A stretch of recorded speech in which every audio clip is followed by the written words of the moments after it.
Bonjour à tout le monde, bonjour mes frères et mes sœurs, soyez les bienvenus à l'étude de la parole de notre Dieu en ce jour. J'espère que vous allez bien. Moi, je vais très bien par la grâce de Dieu. Bonjour et soyez les bienvenus. Alors, aujourd'hui, nous allons faire une étude qui a pour thème la vie éternelle. C'est la plus grande de toutes les richesses. Oui, la vie éternelle, ça sera au retour de Jésus. Au retour de Jésus, il n'y aura plus la mort, les maladies, la souffrance, parce que Jésus va créer un monde nouveau. C'est pourquoi le Seigneur est venu mourir sur la croix, payer notre rançon pour que nous puissions hériter de cette vie éternelle. Nous allons commencer par la prière. Prions. Seigneur Dieu, notre Père, notre Roi, merci de nous avoir gardés durant toute cette nuit. Merci pour la vie, merci pour la santé. Merci pour tous tes bienfaits dans nos vies, Papa. Pardonne nos péchés. Nous avons péché contre toi, nous avons fait ce qui est mal à tes yeux. J'ai péché contre toi, j'ai fait ce qui est mal à tes yeux. Je te prie de me pardonner, de nous pardonner tous ensemble de tous nos péchés, Père. Éloigne-nous des mauvaises pensées, des mauvais désirs, des mauvaises pratiques. Viens dans nos cœurs, assiste-nous pendant cette étude et que seul l'honneur, la gloire, la majesté, la puissance te reviennent parce que tu es Dieu. Donne-nous des cœurs nouveaux, éloigne-nous des mauvais cœurs, donne-nous des bons cœurs, Papa. Guéris les malades dans les hôpitaux, les prisonniers, les aveugles, les lépreux, les enfants de la rue, toutes les familles endeuillées, Papa. Ne les oublie pas et ne les abandonne pas. Je te présente nos familles respectives. Pardonne les péchés des membres de nos familles. Ramène leur cœur vers toi, Seigneur. Envoie dans nos familles la paix, l'amour, la joie, l'unité, le pardon et l'harmonie. Éloigne dans nos familles la division et la haine. Envoie la paix, Seigneur Jésus. Prends le contrôle de cette étude. Assiste-nous. Chasse Satan et ses démons qui vont rôder autour de nous pour nous distraire. C'est au nom de Jésus-Christ, notre Roi et Seigneur, que nous t'avons ainsi prié. Amen. Alors, mes frères et sœurs, nous allons commencer l'étude de la parole de notre Dieu qui a pour thème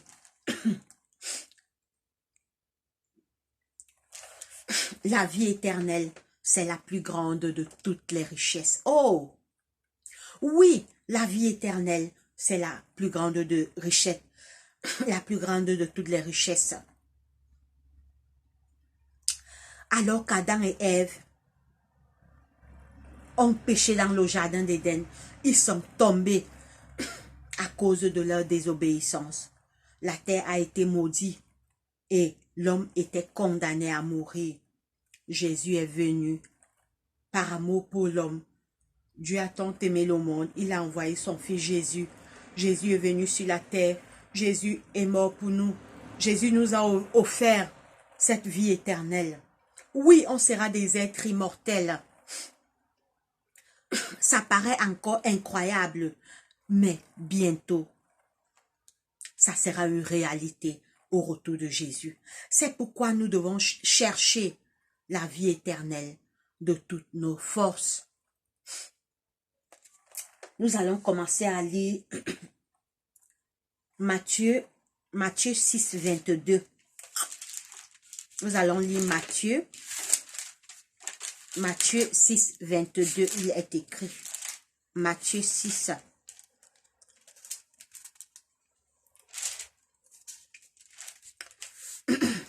Nous allons lire Matthieu 6, 22. Il est écrit. Matthieu 6, 22, il est écrit. Nous allons lire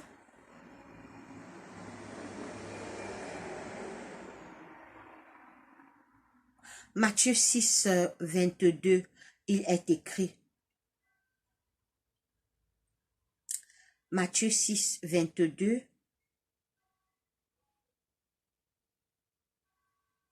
Non, c'est pas Matthieu 6, 22. Pardon. Matthieu 6, 33, excusez-moi. Matthieu 6, 33, il est écrit. Cherchez premièrement le royaume et la justice. Ah, il fait chaud, je vais allumer le ventilateur.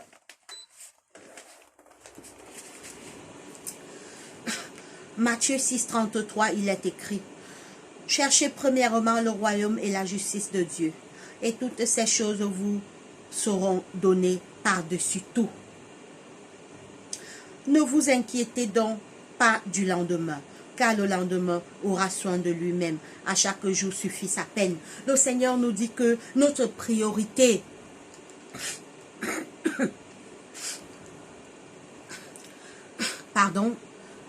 notre priorité dans ce monde, ce n'est pas d'avoir les richesses, les voitures, en bref, toutes les richesses de la terre. C'est pas ça notre priorité. Le Seigneur ne dit pas que les richesses ne sont pas importantes. C'est important. Ça a même sa place. Mais ça ne nous sauvera pas. C'est pourquoi il dit, cherchez Matthieu 6, 33.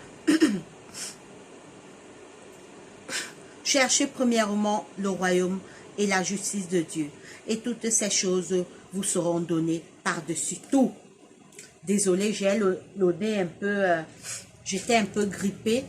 Alors, j'avais le nez un peu fermé. Désolée. Voilà. Donc, le Seigneur nous dit, cherchez premièrement le royaume et la justice de Dieu. Et toutes ces choses vous seront données par-dessus tout. Donc, ce qu'on a besoin sur la terre, les richesses, en bref, tout ce qu'on a besoin pour notre bien-être ici-bas. Le Seigneur nous dit qu'on ne doit pas s'inquiéter.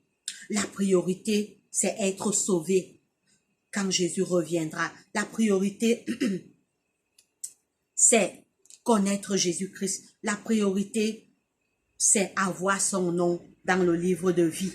En bref, la priorité, c'est d'être sauvé quand Jésus reviendra. Oui, parce que Jésus revient. Jésus revient bientôt, mes frères et mes sœurs. Tous les signes de son retour se réalisent devant nos yeux. Donc, le Seigneur ne dit pas que avoir les richesses c'est mauvais, avoir les voitures, les comptes en banque, les maisons. Il ne dit pas que c'est mauvais, non. Mais il nous dit que la priorité, c'est le royaume des cieux. La priorité, c'est notre salut. Parce que ces richesses ne nous sauveront pas. Soit le plus riche de la terre, soit milliardaire, ait 20 maisons, 100 voitures, les millions en banque. C'est ta relation avec Jésus qui te sauvera. Ces richesses ne te sauvera pas. L'exemple en est que lors de la mort, tout reste. Regardez quand quelqu'un meurt, il amène quoi? Rien. Ses maisons restent, ses voitures restent, son téléphone reste. L'habit même quand on le porte, c'est un habit qu'on peut acheter. Donc, vanité de vanité, tout est vanité. Que sert-il à un homme de gagner le monde entier s'il perd son âme? Que va te servir d'avoir été le plus riche du monde et de perdre la vie éternelle? Ça va te servir à quoi d'avoir tout eu?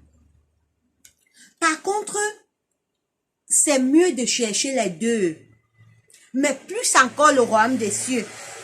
Parce que les richesses ne sont pas mauvais en soi. Avoir les richesses ne sont pas mauvais en soi. Amasser les richesses ne sont pas mauvais en soi.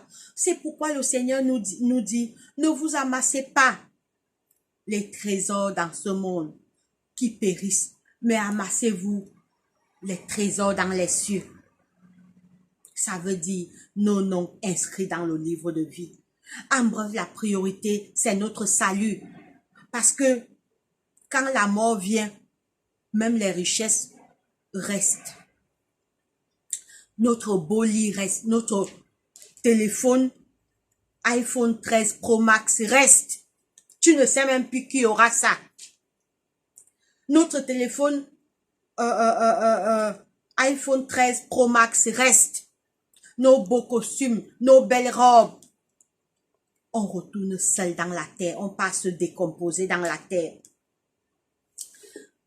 Mais si, pendant que tu vivais, ta relation était bien avec Jésus, ton nom est déjà inscrit dans le livre de vie, élu.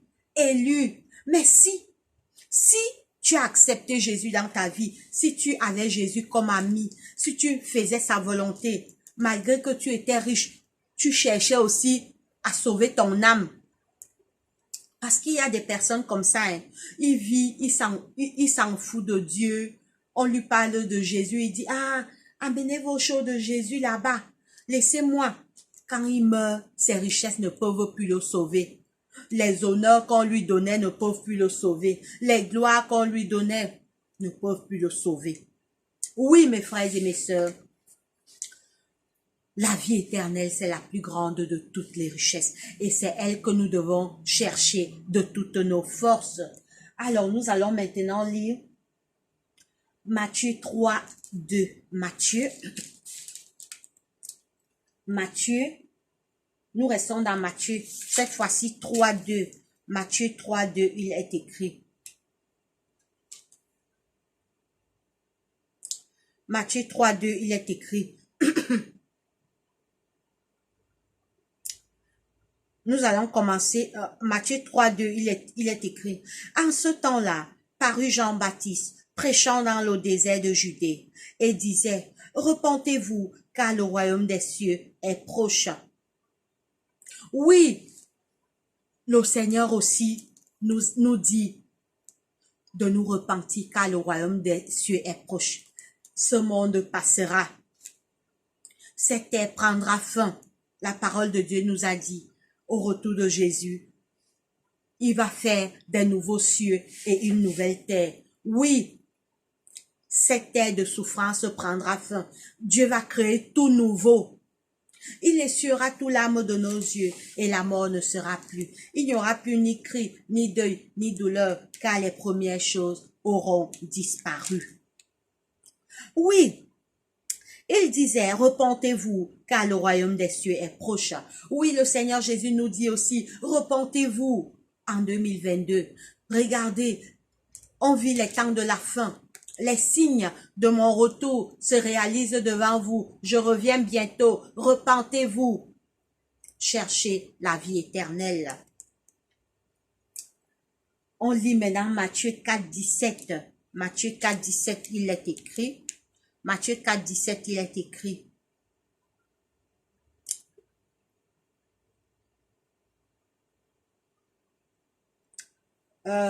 Matthieu 4,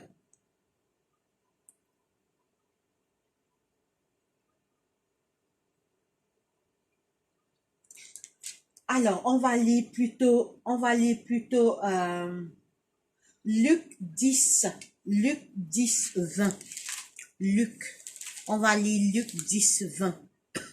Excusez-moi, pardon. Luc 10, 20, il est écrit. Luc 10, 20, il est écrit.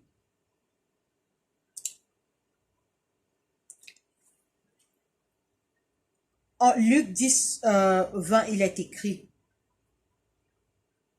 On va d'abord commencer au verset 17. Luc 20, 17, il est écrit. Les 70 revinrent avec joie, disant, Seigneur, les démons même nous sont soumis en ton nom.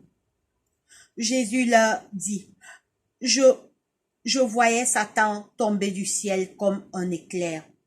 Voici, je vous ai donné le pouvoir de marcher sur les serpents et les scorpions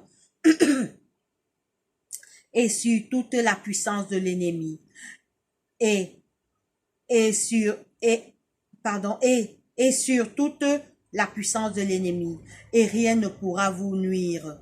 Cependant, ne vous réjouissez pas de ce que les esprits vous sont soumis, mais réjouissez-vous de ce que vos noms sont écrits dans les cieux. Amen. Oh, mes frères et mes sœurs, ça c'est... Ça, c'est Jésus et ses disciples. Quand Jésus était sur la terre, il a envoyé ses disciples aller chasser les démons. Jésus, pardon, Jésus les a donné le pouvoir d'aller chasser les démons.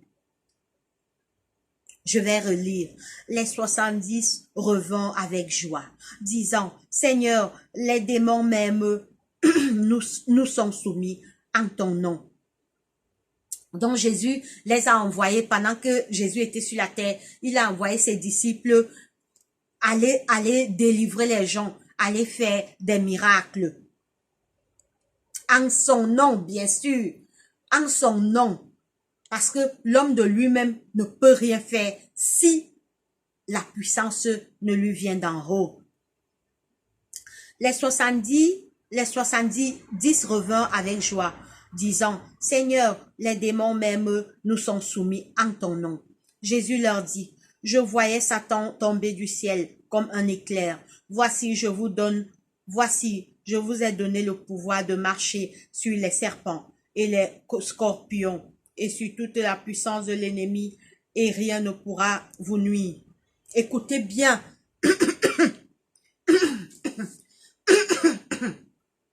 Écoutez bien ici, mes frères. C'est là où c'est important, à partir du verset 20.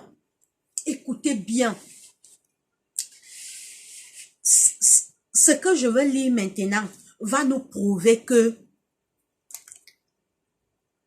les miracles sont bien, mais les miracles sans obéir au commandement de Dieu, ça ne nous sauvera pas. Les gens peuvent bien faire les miracles, mais si les gens n'obéissent pas au commandement de Dieu, les miracles là ne serviront à rien. Écoutez ce que Jésus l'a dit au verset 20. Cependant, ne vous... Excusez-moi, je suis un peu grippée. Désolée. Écoutez bien, à partir du verset 20, mes frères et mes sœurs. Cependant, ne vous réjouissez pas de ce que les esprits vous sont soumis, mais réjouissez-vous de ce que vos noms sont écrits dans les cieux. Amen. Le Seigneur Jésus dit que c'est vrai. Pardon. Je vais prendre un peu d'eau.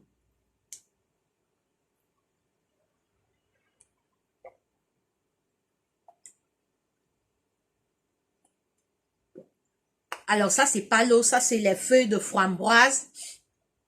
Les feuilles de framboise qu'on trouve pendant l'été. C'est bien pour la grippe et la toux.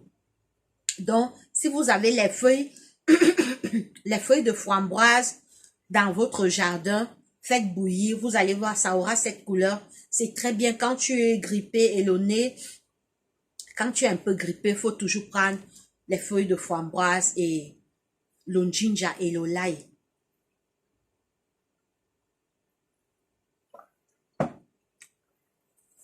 Alors, c'était une parenthèse, on referme la parenthèse et on revient dans la parole de Dieu.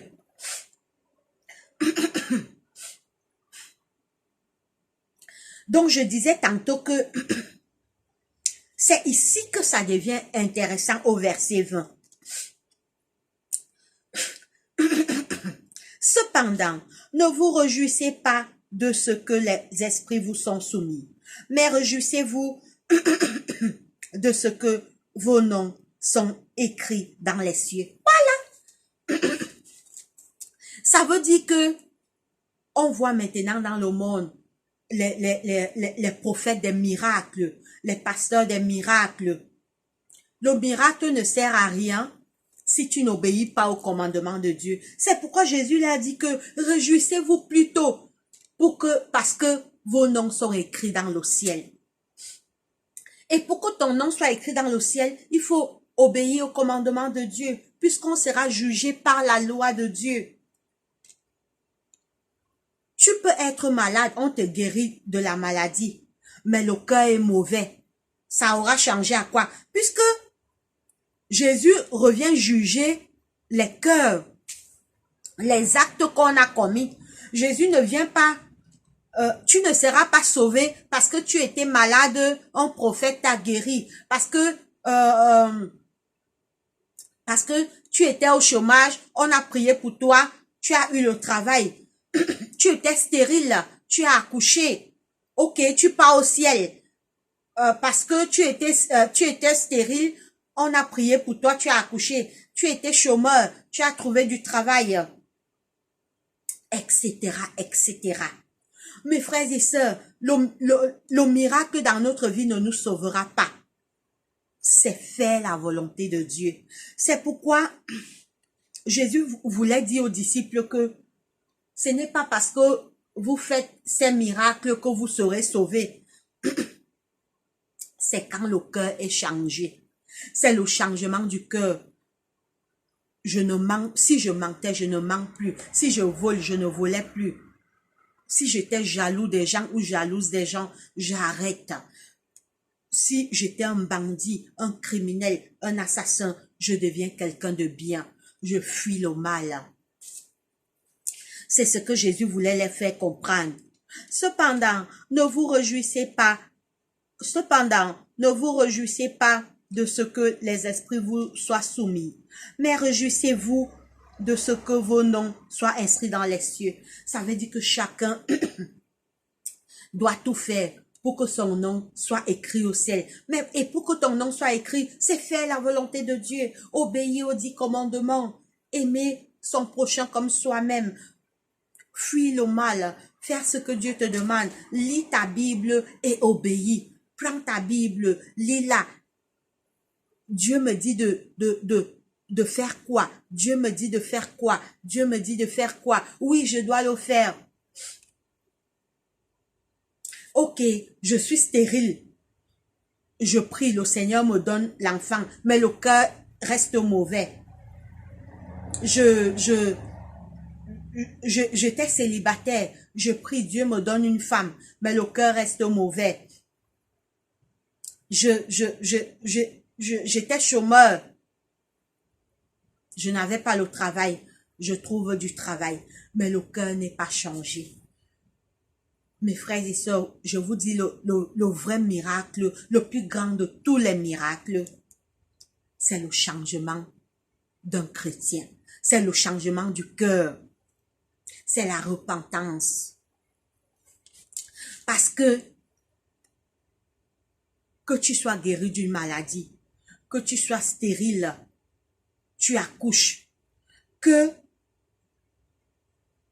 tu sois chômeur, tu trouves un travail, que tu étais célibataire, tu trouves un mari ou une femme, ça ne te sauvera pas tant que ton cœur est mauvais, tant que tu n'adonnes pas ta vie à Jésus, tant que tu n'acceptes pas Jésus comme ton sauveur et ton Seigneur. Donc, la vie éternelle, c'est la plus grande de toutes les richesses. Les disciples ont fait tout ça.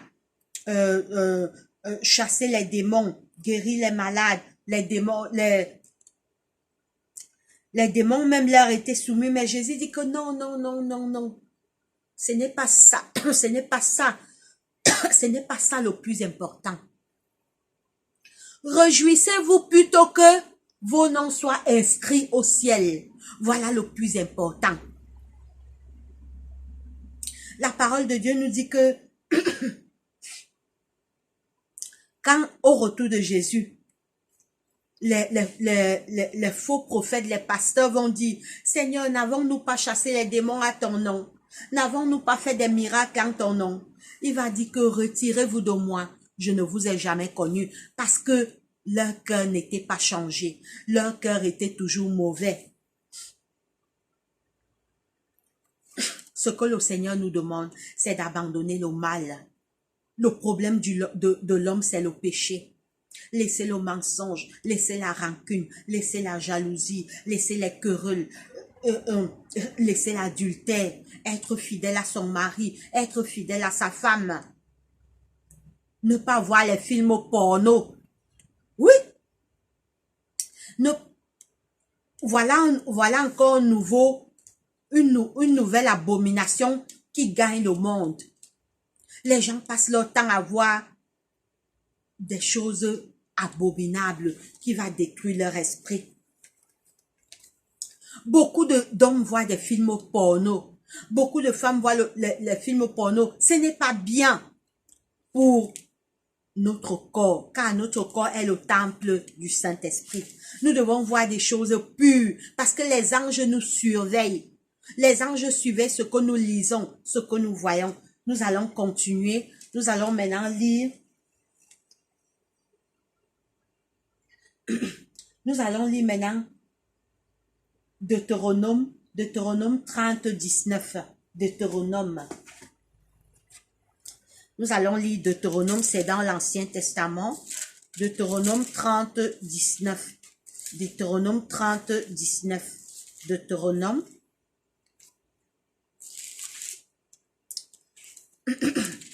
Deutéronome 30, 19. Deutéronome 30, 19, il est écrit. Deutéronome 30, 19, il est écrit.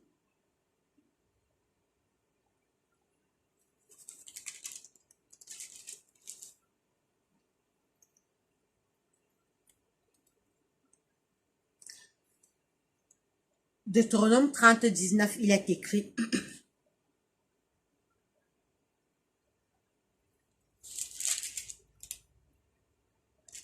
Deutéronome 30, 19, il est écrit.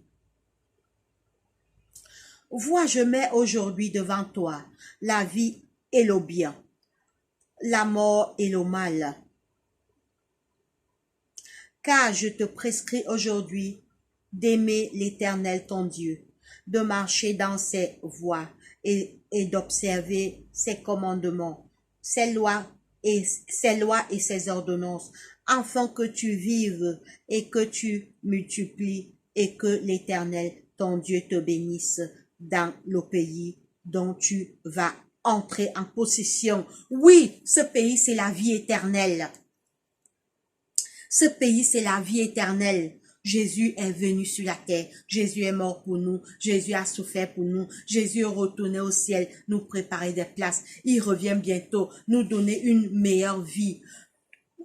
Une vie où il n'y aura plus la maladie, il n'y aura plus les problèmes, il n'y aura plus les angoisses, les inquiétudes, les peurs, il n'y aura plus la peur, mes frères et sœurs, il n'y aura plus la mort, on sera des êtres immortels, on sera toujours jeunes. Mais le Seigneur nous dit, vois, je mets aujourd'hui devant toi la vie et le bien, la mort et le mal. Voilà, donc chacun est face à un choix.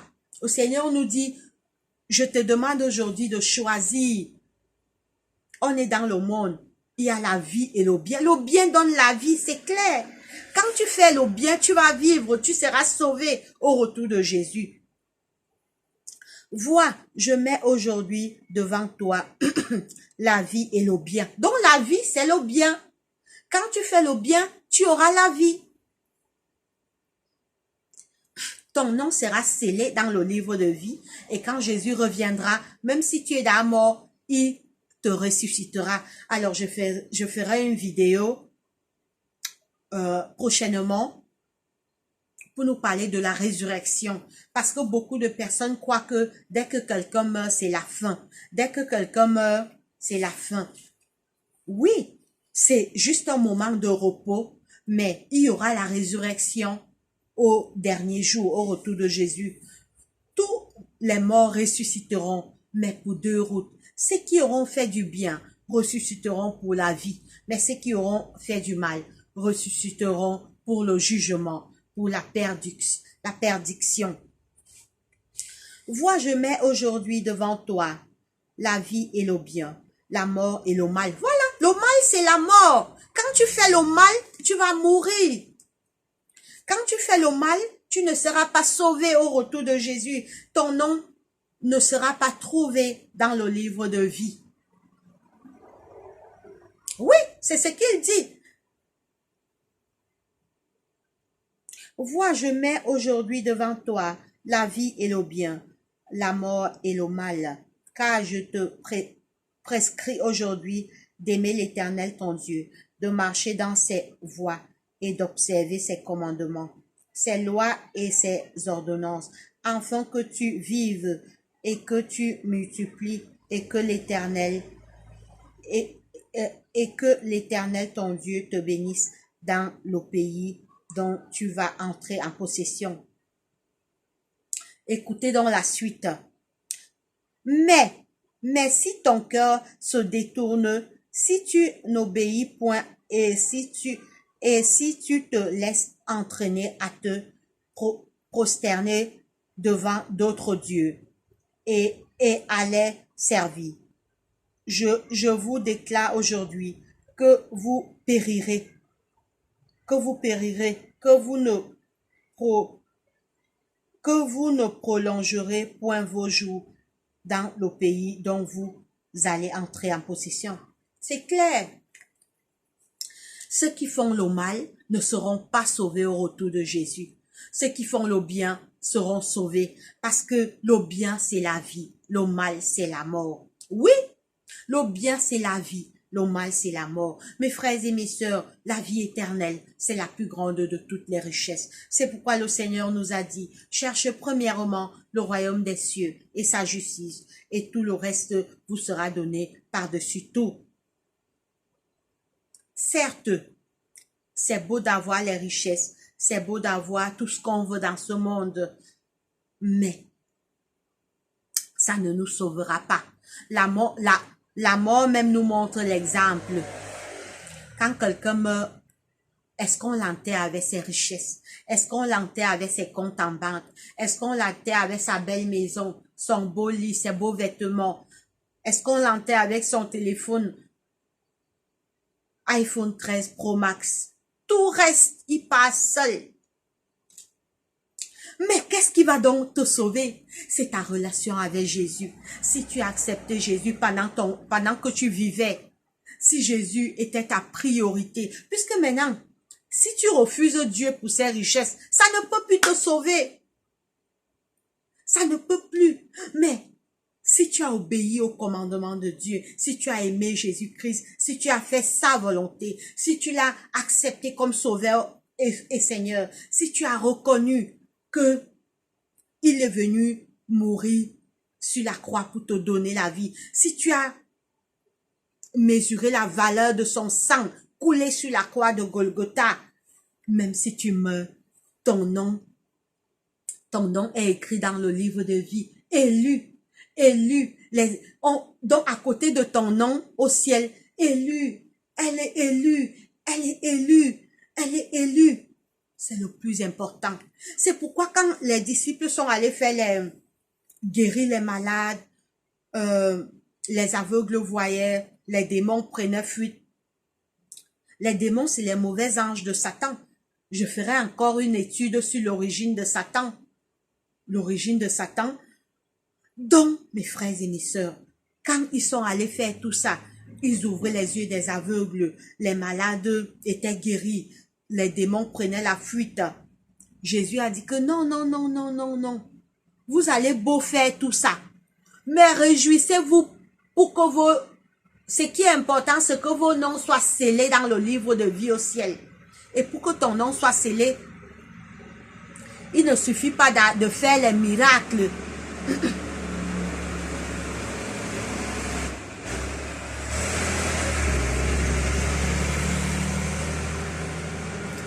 Il y a les voitures qui passent à côté, là, ça fait trop de bruit. C'est pourquoi je m'arrête un peu pour les laisser passer. Donc, mes frères et mes sœurs, il ne suffit pas de dire qu'on est chrétien parce que tu pries, quelqu'un est guéri. Quelqu'un n'a pas de travail, tu pries pour lui, il trouve le travail. Une femme est stérile, elle accouche, tu pries, elle accouche. Ce n'est même pas toi qui fais, c'est Dieu. Mais le cœur, Le problème de l'homme, c'est le cœur. Il faut changer. Le cœur doit changer. Si notre cœur est changé, on sera sauvé quand Jésus reviendra. Mes frères et mes sœurs, la priorité, c'est la vie éternelle. La priorité, c'est vrai, cherchons l'argent. C'est vrai, cherchons les richesses. C'est vrai, cherchons les honneurs de ce monde. Mais ça ne nous sauvera pas. Ce qui va nous sauver, c'est ta relation avec Jésus. Ce qui va te sauver, c'est obéir au commandement de Dieu, faire le bien, fuir le mal, plaire à Dieu, faire tout ce que le Seigneur te demande. Et tout ce que le Seigneur nous dit de faire, c'est encore pour notre bien. Nous sommes arrivés à la fin de notre étude. Jésus est le meilleur choix. Choisissons Jésus-Christ. On a lu dans Deutéronome, le Seigneur nous dit que il place devant nous deux routes, le bien et la vie, le mal et la mort. Le bien, c'est la vie. Fais le bien et tu vivras. Si tu choisis le mal, quand Jésus reviendra, on ne sera pas sauvé. Et Jésus revient bientôt parce que tous les signes, Jésus revient bientôt, tous les signes de son retour se passent, chacun voit avec ses yeux. Tout le monde voit. On voit comment le mal va en augmentant. En augmentant, le monde devient d'ailleurs comme Sodome et Gomorrhe. On voit toutes les abominations qui se passent maintenant. Ça prouve que le retour de Jésus est proche. Parce qu'il avait dit, quand vous verrez ces choses commencer à arriver, levez les yeux. Sachez que je reviens bientôt. Il a parlé des guerres, les inondations, les catastrophes. On voit, mes frères et mes sœurs, ça prouve que le Seigneur revient très bientôt. Jésus est le meilleur choix. Prions. Seigneur Dieu, notre Père, notre Roi, merci pour cette étude. Merci parce que tu nous as dit de chercher premièrement le royaume de Dieu. Aide-nous à chercher ce royaume, Papa. Active nos cœurs vers toi. Aide-nous à faire ta volonté, à prier, à lire ta parole, à faire le bien. Viens dans nos cœurs, Papa, chasse Satan et ses démons qui rôdent autour de nos cœurs pour nous éloigner de toi. Que seul l'honneur, la gloire, la majesté, la puissance te reviennent parce que tu es Dieu, Papa. Aie pitié de nous, nous sommes que des faibles pécheurs. Viens dans nos cœurs, Seigneur Jésus. Viens dans nos cœurs, Seigneur Jésus, et active nos cœurs vers toi. Je te présente les malades dans les hôpitaux, les prisonniers, les aveugles, les lépreux, les enfants de la rue, toutes les familles endeuillées, Papa, ne les oublie pas. Viens à leur secours et résous leurs problèmes. Seigneur, je te présente nos parents, nos familles, parents et amis et connaissances. Pardonne également leurs péchés. Active leur cœur vers toi, Seigneur Jésus. Aide nos familles à faire ta volonté. Envoie la paix, l'amour, la joie, l'unité dans nos familles respectives. Protège-nous par tes anges. Éloigne dans nos familles la haine, la guerre, la violence. Envoie la paix, l'unité entre père et mère. Amour entre frères et sœurs. Seigneur, aide-nous à nous aimer les uns les autres, Papa. Éloigne la division dans nos familles. Seigneur, je prends tous nos problèmes, tous nos soucis, toutes nos inquiétudes, toutes nos peurs, toutes nos craintes, toutes nos angoisses, toutes nos faiblesses. Et nous montons avec cela devant ton trône de grâce. Exauce notre prière. C'est au nom de Jésus-Christ, notre Roi et Seigneur, que nous t'avons ainsi prié. Amen. Mes frères et sœurs, nous sommes arrivés au thème de notre étude. Portez-vous bien et passez une très bonne journée. Allez, à la prochaine vidéo. Bye bye.